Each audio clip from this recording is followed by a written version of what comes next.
By the time Sid pushed out of the access routes and back into the open sprawl, the rain had mostly let up, but the ground still held it.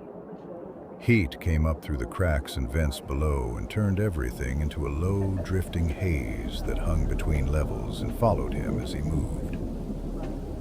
He stepped out onto a narrow mid-level walkway, boots ringing lightly against the metal as he crossed between two stacked blocks without looking down into the drop below. The city hadn't fully turned over yet. Lights were still on in places that should have gone dark by now, hanging over empty sections and half-used walkways, and movement hadn't picked up enough to cover what the night left behind. His breathing hadn't settled yet, still coming shorter than it should, like his body hadn't caught up to the fact that nothing was chasing him anymore. He kept moving anyway, because he knew how that went. If he slowed too early, he wouldn't get that momentum back. And right now, momentum was doing more work than he was. The dog stayed with him, keeping its distance but never really dropping off, moving along the edge of the walkway and stepping around gaps and bent sections like it already knew where not to put its weight. A few people were already out on the spans, cutting across between platforms, heads down, pace steady, not looking for anything they didn't have to deal with. Some were coming off runs, others heading toward them, and none of them stayed in one place long enough to matter. One Scav crew passed along a higher bridge overhead, silhouettes moving through the haze with gears slung low, while another crossed below on a lower access path that dipped into shadow and came back out again a few structures down. A couple of drones moved through the lanes between structures, gliding along fixed routes and adjusting just enough to clear traffic as they passed overhead and below. Part of the normal flow, and not repo drones, which was enough for Sid to ignore them. Mech had stayed back at the reclav and said his relay spoof was starting to slip, and he needed to patch it before it lit him up somewhere it shouldn't. His wrist pad flickered as it picked up a weak signal bouncing between towers. He tapped it without slowing and brought up the channel. Mirage?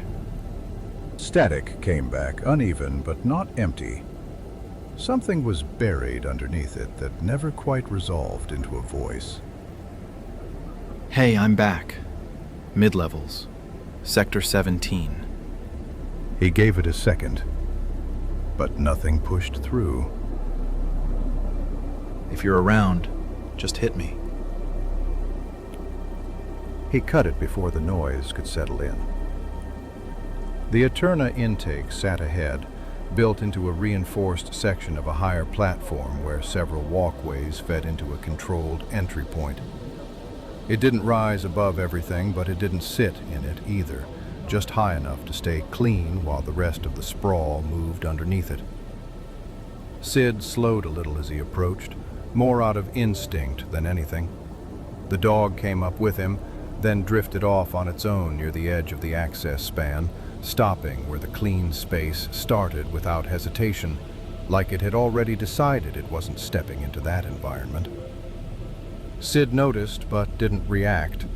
He kept moving toward the intake. Inside felt dry in a way that didn't sit right, like the air had been stripped down to something sterile. The light stayed even, no flicker, no variation, just steady illumination across surfaces that didn't show wear the way everything outside did.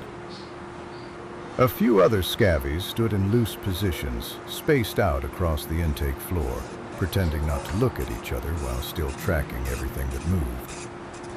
Off to the side, someone coughed into their sleeve, rough and buried deep, and a pair of hard-bitten men nearby already started complaining under their breath. That's it? That's all they gave me? You're lucky you got anything at all. A processing unit handled a turn-in a few feet over.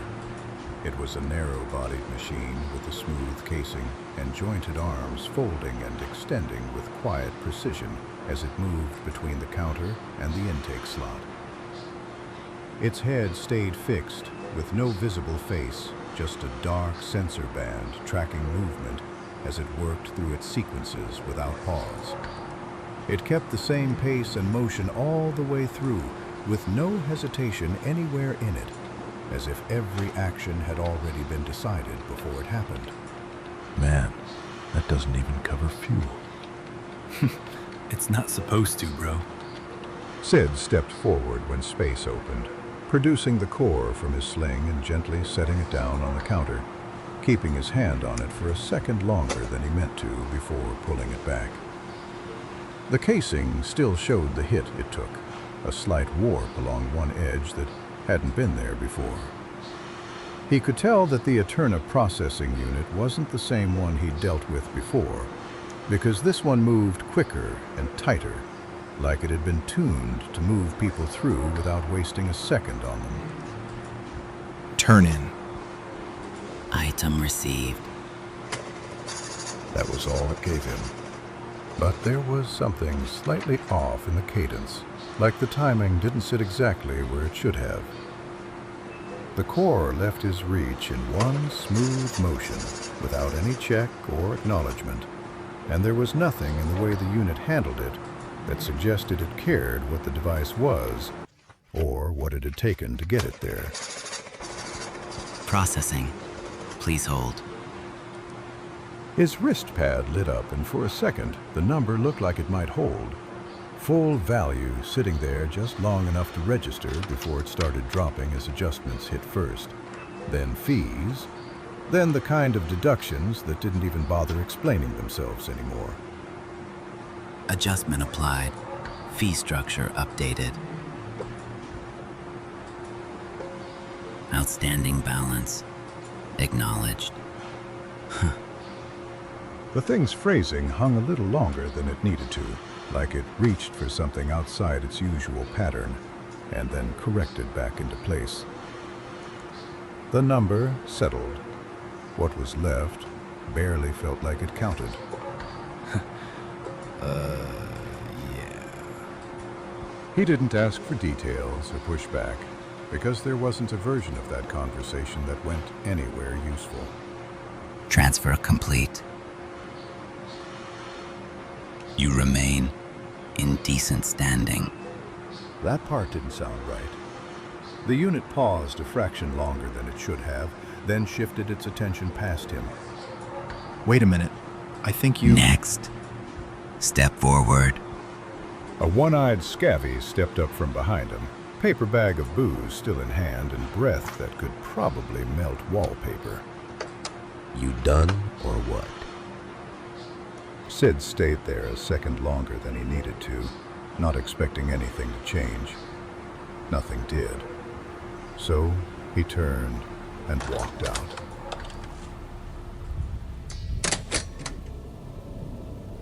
The air outside felt heavier after the intake, like the place behind him had stripped something out, and the world put it right back the second he stepped clear of it. And the dog was still there, along the edge of the span, as Sid crossed onto a connecting span without breaking pace, his boots ringing lightly against the metal as movement stretched across multiple levels around him. Figures passing overhead and below at different speeds, the dog moving with him along the span. An LACDF foot patrol moved across the span ahead of him, coming through the haze in a tight formation with a steady rhythm to their steps, their gear cleaner than anything around them, and their movement controlled in a way that didn't belong to the rest of the sprawl. One of them gave him a quick glance as they passed, taking in the triangle patch and the active wrist pad, and that was enough to place him as semi-legit under Aeterna, the kind of status that kept things moving without questions, where an independent scavvy would have been stopped, checked, and held there until someone decided what to do with him. But none of that happened here, because they already had what they needed. The patrol kept moving without slowing, their formation holding as they crossed past him and disappeared into the next section of the span, while the space they left behind filled back in with the same uneven movement as before.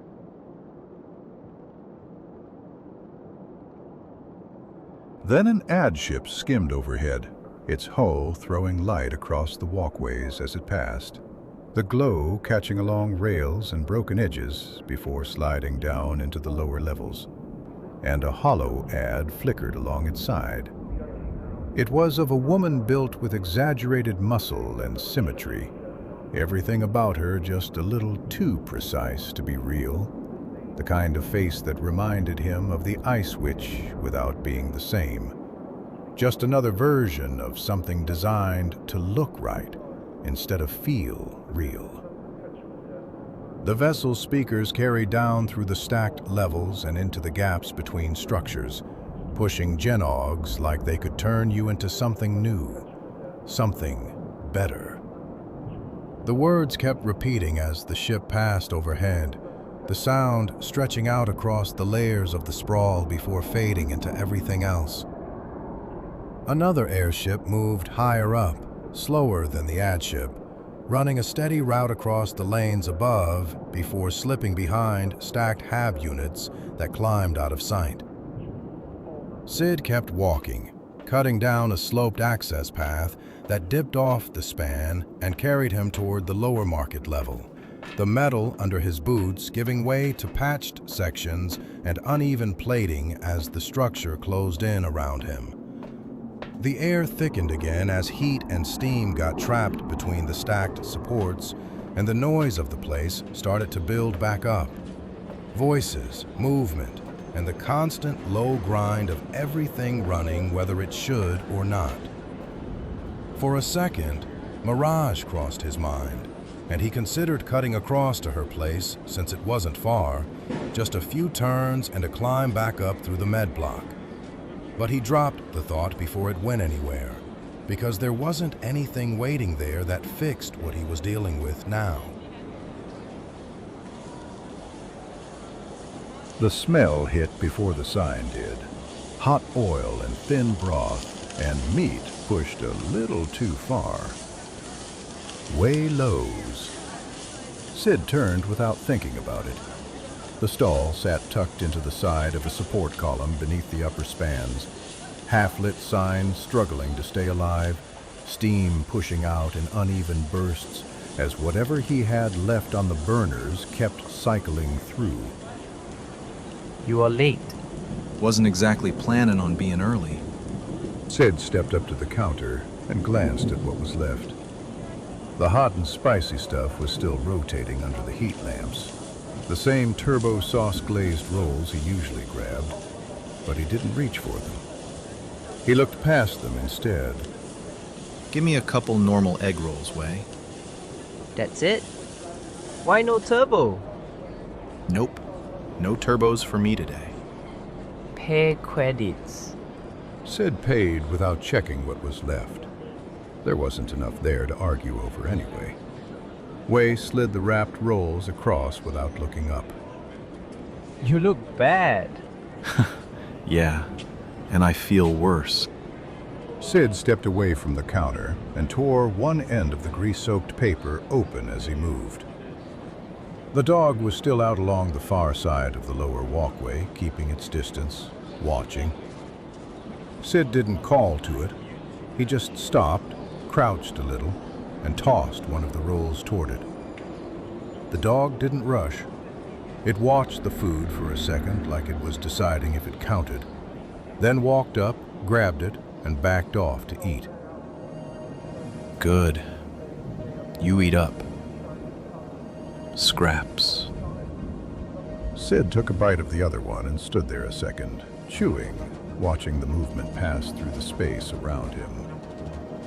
The dog finished, then drifted back to that same loose position along the outer rail, not coming closer, not leaving either. Yeah. I think that fits. Sid crumpled the paper in one hand, keeping his weight off his left side as he shoved the rest of the egg roll into his mouth, eyes still on Scraps. He didn't stay long.